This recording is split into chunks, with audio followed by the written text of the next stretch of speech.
जोहार साथियों, जानते हैं आज हम पैथकर चित्रकला के बारे में। पैथकर पेंटिंग देश में चित्रकला के सबसे प्राचीन चित्रकला में से एक है। झारखंड, पश्चिम बंगाल और उड़ीसा के सीमावर्ती क्षेत्रों में लोक कला की एक रचनात्मक अभिव्यक्ति भी है। लोकप्रिय रूप से प्राचीन स्क्रॉल पेंटिंग अर्थात पट चित्रकला का ही एक अंग के रूप में इस पैथकर चित्रकला को जाना जाता है। कपड़े पर रंगों से खींची जाने वाली सांस्कृतिक व दैविक आकृतियों को पट चित्रकला कहते हैं। पैथकर चित्रकला को भी कपड़ों पर ही तैयार किया जाता है। मूलतः पैथकर चित्रकला संथाल आदिवासियों के जीवन से जुड़ी रचनात्मकता है। पैथकर चित्रकला ज़्यादातर महाभारत और रामायण जैसे हिंदू महाकाव्यों के विषयों पर आधारित होते हैं।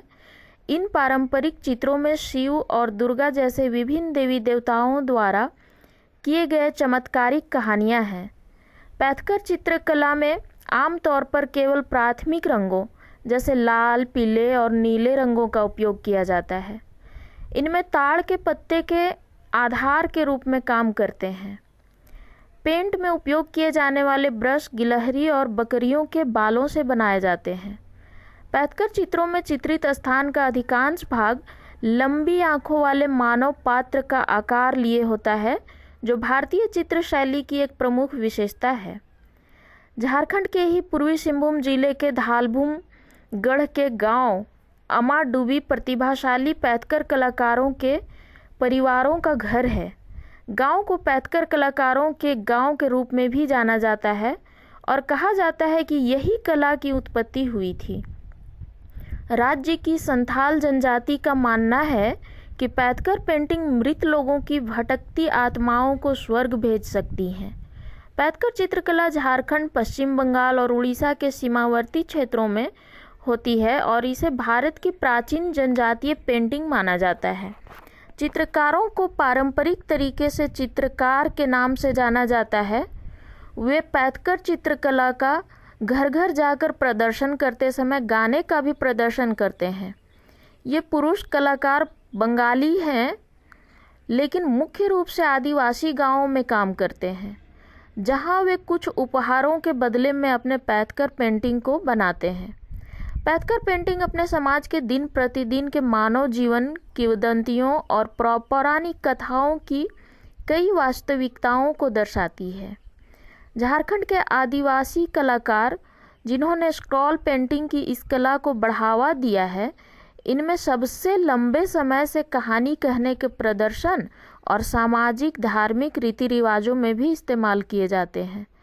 पैथकर पेंटिंग के ऐतिहासिक मूल का पता पश्चिम बंगाल राज्य से जुड़ी संस्कृति से लगाया जा सकता है। अब यह चित्रकला झारखंड के धालभूमगढ़ के क्षेत्र आमादुबी गांव में ही प्रचलित है।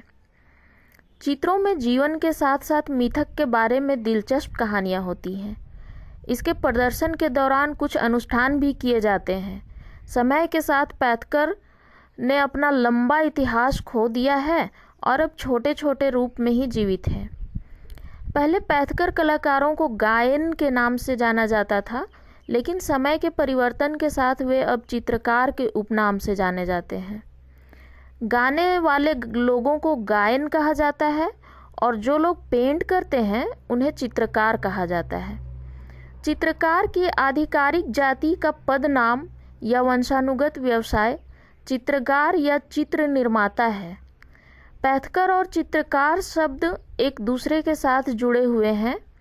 हालांकि कलाकार आमतौर पर चित्रकार को अपने उपनाम के रूप में उपयोग करते हैं, भले ही वे एक दूसरे से संबंधित नहीं हैं। साथ ही ब्रह्मवैवर्त पुराण, पुराने पौराणिक ग्रंथ जो है, इसमें यह उल्लेख किया गया है कि चित्रकार मूल रूप से 9 जातियों के 9 शाखा समूह के हैं और देवताओं को चित्रित करने के लिए पारंपरिक मानदंडों का पालन करने से इनकार करने के कारण उन्हें सजा के तौर पर धरती में भेजा गया। पैथकर चित्रकला को पट चित्रकला का रूप भी माना जा सकता है। पट पेंटिंग लंबे स्क्रॉल पेंटिंग के लिए प्रयोग किया जाने वाला एक शब्द है। इस स्क्रॉल पेंटिंग का एक ऊर्ध्वाकार प्रारूप है। पट चित्रकला भारत के सबसे पुराने लोक चित्रकला में से एक है। यह पश्चिम बंगाल में पटचित्र बनाने वाले समुदायों को पटुआ के नाम से जाना जाता है और झारखंड के क्षेत्र में वे स्थानीय रूप से पाटीदार, पाटेकर या पिटकर के रूप में भी जाने जाते हैं। पाटकर का मूल नाम पाटकर है। पाचित्र को पद्य से प्राप्त किया गया है। पैथकर चित्रकला शैली पांडुलिपि से ली गई है, जिसका उपयोग राजाओं द्वारा अन्य राजाओं को संदेश भेजने के लिए किया जाता था।